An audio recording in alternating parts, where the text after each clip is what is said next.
Hello friends, आज के इस वीडियो में मैं आप सभी को जामिया मिलिया इस्लामिया यूनिवर्सिटी के हॉस्टल के बारे में बताऊंगा। यानी कि हॉस्टल में कैसे आपको एडमिशन लेना है या फिर हॉस्टल किस किस को मिलेगा, किस बेसिस पर मिलेगा, क्या प्रोसेस है, क्या फीस स्ट्रक्चर है हॉस्टल की, मेस की क्या सारी फैसिलिटीज़ हैं, क्या सब कुछ बताऊंगा इसमें। क्योंकि यार हॉस्टल लिमिटेड है जेएमआई में, उसकी रीज़न भी बताऊंगा। साथ ही यहाँ पर ये तो देख सकते हो आप कि यहाँ पर हॉल ऑफ बॉयज़ है यानी बॉयज़ के लिए, साथ में फीमेल के लिए यानी गर्ल्स के लिए भी हॉस्टल के लिए बताऊंगा। क्योंकि उनका नोटिस आ गया है 31 जुलाई को ही आया था कि अब आप अप्लाई कर सकते हो 1 अगस्त से, मतलब कल से। आज 2 अगस्त हो गया, कल से हॉस्टल की जो है एप्लीकेशन स्टार्ट हो चुके हैं, मेल बॉयज़ के लिए भी और गर्ल्स के लिए भी। तो ये तो मैंने बॉयज़ का नोटिस ओपन कर रखा है और इसकी जो लास्ट डेट है ये देखो एक बार, बहुत इंपॉर्टेंट है। 16 अगस्त तक ही आप अप्लाई कर सकते हो, शाम के 5 बजे तक। देखो मेरे को हॉस्टल के बारे में रियली बताऊं तो इतना आइडिया नहीं है, क्योंकि मैं हॉस्टल में आज तक नहीं रहा और ना ही मैंने अपने किसी फ्रेंड से पूछा है। बट बहुत कमेंट आ रहे थे, इसलिए मैंने काफ़ी रिसर्च किया, तो इसलिए मैं ये वीडियो लेके आ रहा हूँ, बहुत इंपॉर्टेंट है।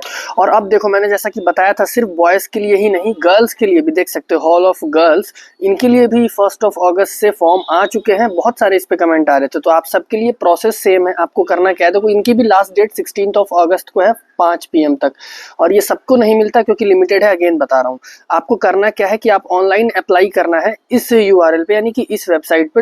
आप इसको सिंपली, मैं इसको लिंक भी आपको डिस्क्रिप्शन में दे दूंगा, गर्ल्स बॉयज़ दोनों के लिए सेम है ये यूआरएल। अब इसके बाद यहाँ पर गाइडलाइन देख लेते हैं, मतलब कि क्या अब आगे का प्रोसेस है। देखो यहाँ पर हॉल ऑफ बॉयज़ लिखा है, बट ये गर्ल्स के लिए भी है, क्योंकि मैंने दोनों का मैच करा, सेम ही है सारी चीज़ें। तो आगे चलते हैं। सो यहाँ पर एक बार आप हॉस्टल्स देख सकते हो। बॉयज़ के एक्चुअली 8 हॉस्टल्स हैं और यहाँ पर इनकी कैपेसिटी देख सकते हो।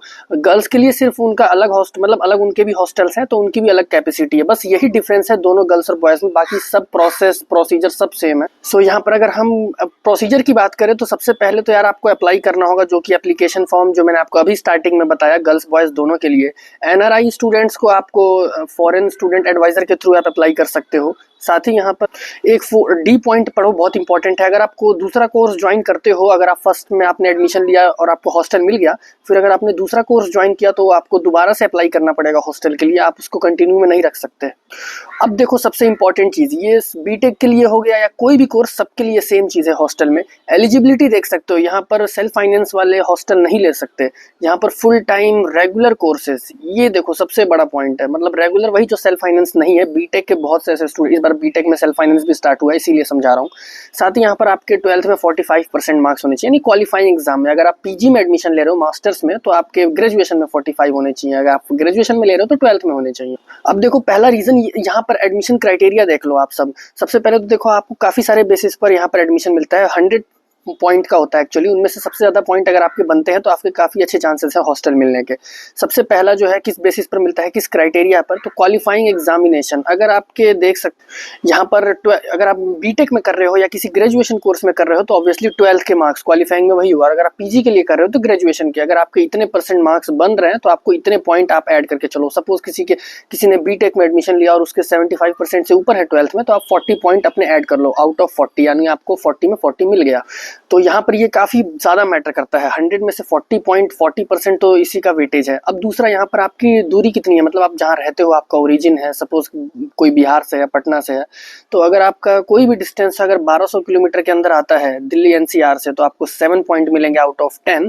और अगर आपको 1200 से ऊपर किलोमीटर है तो आपको फुल मिलेंगे। और अगर आप नॉर्थ ईस्ट जेके या फिर अंडमान के हो तो भी आपको फुल 10 आउट ऑफ 10 मिलेंगे। अब यहाँ पर सीनियरिटी देख सकते हैं, यानी कि आप कितने साल से यहाँ पर यूनिवर्सिटी में हो। स्कूलिंग नहीं, क्योंकि स्कूलिंग भी होती है जेएमआई में, तो स्कूलिंग आप मेंशन नहीं करोगे। वैसे क्यों इतनी कमी है हॉस्टल की, वो भी उसका रीज़न भी मैं दूंगा आपको।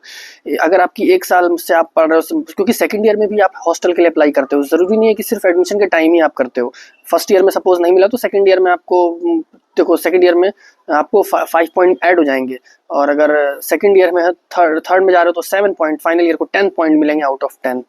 सो यहाँ पर एनआईटीज़ या आईआईटीज़ जैसा सिस्टम नहीं है, इसके पीछे का वजह मैं बताऊंगा। अब यहाँ पर बात कर लेते हैं इकोनॉमिक स्टेटस। अगर आपके फैमिली की एनुअल इनकम 5 लाख से कम है तो आपको पूरे 5 में 5 मिलेंगे, 5 से 8 है तो 3 मिलेंगे, और अगर 8 से ऊपर है तो 0 मिलेंगे। इस बात का ध्यान देना है।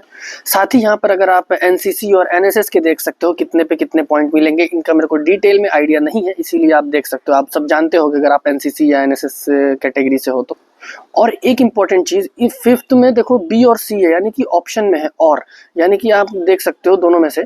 यहाँ पर जो है एक्चुअली यहाँ पर ये देख सकते हो A B C, A B एक साथ है या फिर सी। तो यहाँ पर देख सकते हो अगर आप डिसेबिलिटी वाले हो तो कितने पॉइंट आपको यहाँ पर मिल रहे हैं। एंड उसके बाद फाइनली आपका इंटरव्यू होता है 25 मार्क्स का, उसका भी वेटेज 25% का है। तो इस बात का ध्यान देना है, काफ़ी अच्छे से इंटरव्यू देना, ताकि आपको 100 में से, आप देखो बहुत सारे स्टूडेंट देंगे, हर कोर्स में फिक्स रहता है सीट। तो आपके जितना भी ज़्यादा मतलब आप अपने उसमें करते हो पॉइंट गेन, तो आपको ज़्यादा बेनिफिट देखने के लिए मिलता है। चलो यार एक बार आप फीस देख लेते हैं। यहाँ पर एक्चुअली ये मेल का है तो शायद फीमेल का ये अलग हो सकता है, मैं आपको बता दूंगा अभी। एडमिशन फीस देख सकते हो, रिन्यूअल भी यहाँ पर आप करवाते हो। जैसे मैंने बताया कि अगर आप बीटेक में हॉस्टल लेते हो तो ज़रूरी नहीं है कि पूरे 4 साल तक ही मिलेगा, आपको हर साल अप्लाई करना पड़ता है। तो यहाँ पर रिन्यूअल का अगर आप चाहते हो तो उस पर वीडियो में ला दूंगा। यहाँ पर एक्स्ट्रा कुछ फीस लगती है नए अलॉटमेंट पे, रिन्यूअल पे थोड़ा कम लगता है, जैसे एडमिशन फीस नहीं लग रहा, और भी चीज़ें देख सकते हो। सो यहाँ पर अगर हम टोटल बात करें, न्यू अलॉटमेंट का जो है एनुअल चार्जेस जो है 15,350 लगेगा, जो कि काफ़ी कम है। वहीं अगर आप रिन्यूअल कर रहे हो तो 12,550 लगेगा, क्योंकि काफ़ी सारी नील है यहाँ पर। अब यहाँ पर बात कर लेते हैं मेस चार्जेस की। तो देख सकते हो चार्जेस पर मंथ 2600 है, और 10 मंथ की ऑब्वियसली आप 10 से मल्टीप्लाई करोगे तो 26,000 हो जाएगा। और आइटम सर्च जो है मेन्यू में जो है वही होगा। सो यहाँ पर हम गर्ल्स हॉस्टल के पास भी आ चुके हैं, तो इसकी डिटेल्स आप देख सकते हो। हॉस्टल कैंपस ए कैंपस बी के है। सो यहाँ पर गर्ल्स की मैं डायरेक्टली फीस दिखा देता हूँ, उनकी भी सेम ही है, ऐसा कोई चेंज नहीं देखने के लिए मिलता है। इवन यहाँ पर आपका एडमिशन प्रोसेस से लेके पॉइंट्स से लेके मेस चार्जेस सब कुछ सेम है। बस ये है कि हॉस्टल के नाम और कैपेसिटीज अलग है। और अब हम बात कर लेते हैं कि ऐसा क्यों है। तो देखो यार, सबसे पहले तो आप जाकर अभी अप्लाई करो, क्योंकि स्टार्ट हो चुके हैं डेट। आप पता नहीं कब ये वीडियो देखो, जब तक आप तुरंत जाके अप्लाई करो। और जो आपके जानने वाले हैं जिनको हॉस्टल चाहिए, उनको ये वीडियो शेयर करो। अब यहाँ बात कर लेते हैं हॉस्टल की कमी क्यों होती है, अगर आप NITs IITs से कंपेयर करें तो देखो यार, यहाँ पर 300 से ज़्यादा कोर्सेज हैं, बहुत सारे कोर्सेज है JMI में, और कैंपस काफ़ी छोटा है। अब आप बोलोगे मतलब सही है मतलब, लेकिन ओवरऑल वैसे देखा जाए कोर्स वाइज तो काफ़ी छोटा कैंपस है, क्योंकि थोड़ा सा जगह की कमी है यहाँ पर। इतने कम कैंपस, छोटे कैंपस में इतने सारे कोर्सेज हैं, तो ऑब्वियसली स्टूडेंट्स काफ़ी ज़्यादा होंगे। इसी वजह से हॉस्टल्स की कमी देखने के लिए मिलती है यहाँ पर। इसीलिए जिनको सबसे ज़्यादा ज़रूरत है हॉस्टल की, पॉइंट वाइज उनको मिलता है। जैसे कि कैट PWD हो गया, या फिर कोई जैसा जिनका घर दूर है, एंड फैमिली एनुअल इनकम, तो ये भी थोड़ा सही प्रोसेस है। अगर हॉस्टल अब नहीं बढ़ा सकते कैपेसिटी, तो ये एक ठीक प्रोसेस लगा, बट यहाँ पर सेल्फ फाइनेंस वालों को भी देना चाहिए। अब यहाँ पर बात कर लेते हैं। सो देखो, रियलिटी में मुझे हॉस्टल का फर्स्ट टाइम पता चला। मैंने इससे पहले इन डिटेल कभी रिसर्च करा ही नहीं था, मुझे पता ही नहीं था हॉस्टल का यहाँ पर क्या सिस्टम है। बहुत कमेंट आ रहा था, इसलिए मैंने बनाया ये वीडियो। अब इसके बाद मैं आपको बताऊंगा कि आपको अगर एडमिशन कैंसिल करवाते हो, JMI से विदड्रॉ करवाते हो, तो आपको क्या रिफंड पॉलिसी है, कितना मिलेगा या नहीं मिलेगा, या क्या ड्यूरेशन है, सारी चीज़ें नेक्स्ट वीडियो में बताऊंगा मैं। और देखो, जिनको हॉस्टल नहीं मिल रहा उनको क्या करें। अब देखो, जो यहाँ पर ऑब्वियसली बहुत सारे PG या फिर रेंट पर रूम मिलते हैं आसपास के एरिया में, जैसे कि काफ़ी सारे एरिया हैं आसपास में यूनिवर्सिटी के, तो वहाँ पर रूम्स मिलते हैं। तो आप इन कांटेक्ट रहो उनसे, जो आपके सीनियर स्टूडेंट्स हैं। अगर वो पास आउट होते हैं तो आपको चांसेस रहता है कि वो आपको वहाँ से एक्सचेंज कर ले आप। तो यही एक प्रोसेस होता है। बाकी यहाँ पर क्योंकि बहुत सारे यहाँ पर PG और रेंट पर रूम मिलते हैं, क्योंकि यूनिवर्सिटी एरिया है पूरा वो, इसी वजह से। और हॉस्टल सबको मिलता नहीं है, तो आपके पास यही दूसरा एक ऑप्शन बचता है।